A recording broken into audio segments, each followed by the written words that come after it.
بسم اللہ الرحمن الرحیم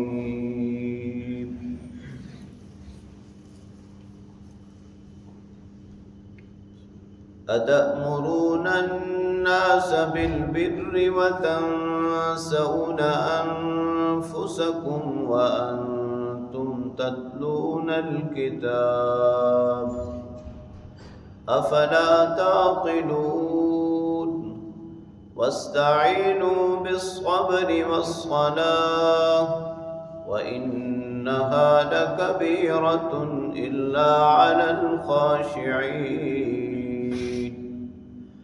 الذين يظنون أنهم ملاقو ربهم وأنهم إليه راجعون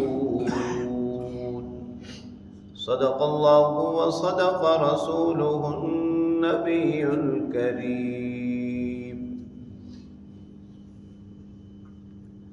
سورہ بقرہ کی آیت نمبر 44 تا 46 کی تلاوت آپ نے سماعت کی۔ ترجمہ سماعت فرمائیں۔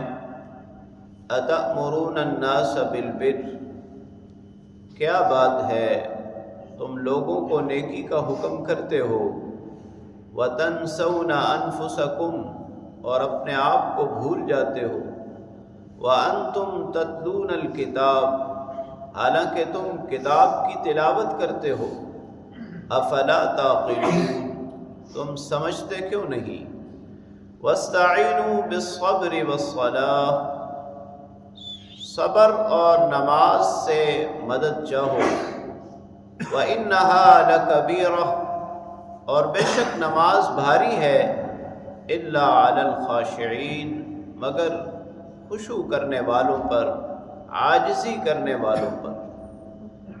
اور وہ خشوع کرنے والے، عاجزی کرنے والے کون ہیں؟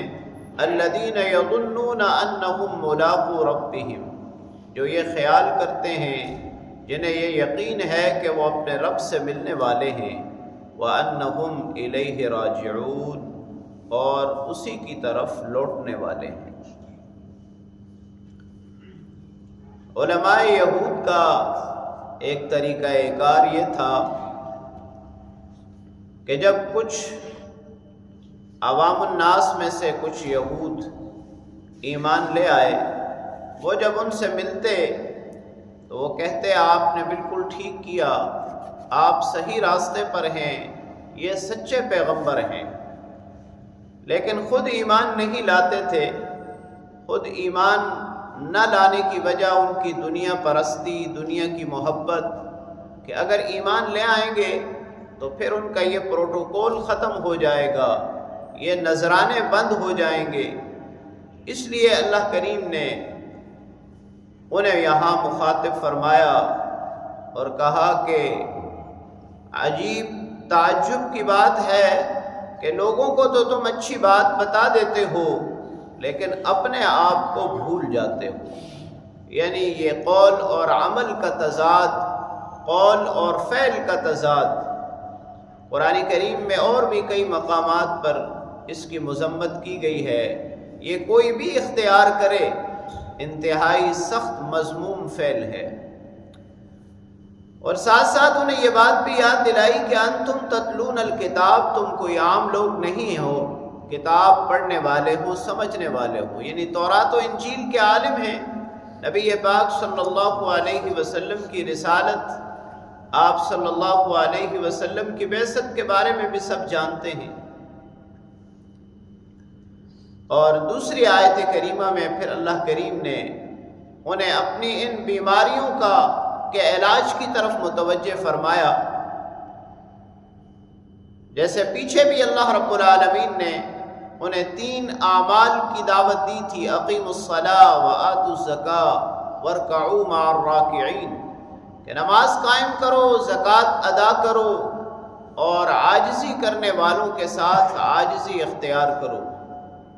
نماز حب جاہ کا علاج ہے، زکوٰۃ حب مال کا علاج ہے، اور عاجزی، حسد، بغض اور تکبر کا علاج ہے۔ تو یہاں بھی 2 چیزوں کا خاص طور پر حکم فرمایا کہ مال کی محبت اور حب جاہ تاکہ ان سے ختم ہو جائے، اور پھر ساتھ ساتھ یہ بھی فرما دیا کہ یہ نماز عموماً لوگوں پر بھاری ہے، لیکن جو عاجزی اختیار کرنے والے ہیں ان کے لیے کوئی مشکل نہیں ہے، کوئی بھاری نہیں ہے، اس لیے کہ وہ انہیں اس بات کا یقین ہے کہ اپنے رب سے انہوں نے ملنا ہے۔ جب اللہ رب العالمین کی ملاقات، آخرت کی اہمیت دل میں معجزن ہو جائے، اس کا یقین ہو جائے، تو پھر کوئی بھی عمل اس کا ادا کرنا، بجا لانا مشکل نہیں ہوتا۔ جب عمل کرنے والا یہ جانتا ہو کہ اس نے اپنے رب سے ملنا ہے اور اسی کی طرف لوٹ کر جانا ہے۔ اللہ کریم سے دعا ہے اللہ تعالی ہمیں بھی قول و عمل کے تضاد سے محفوظ فرمائے اور نماز اور صبر پر مداومت اختیار کرنے کی توفیق نصیب فرمائے۔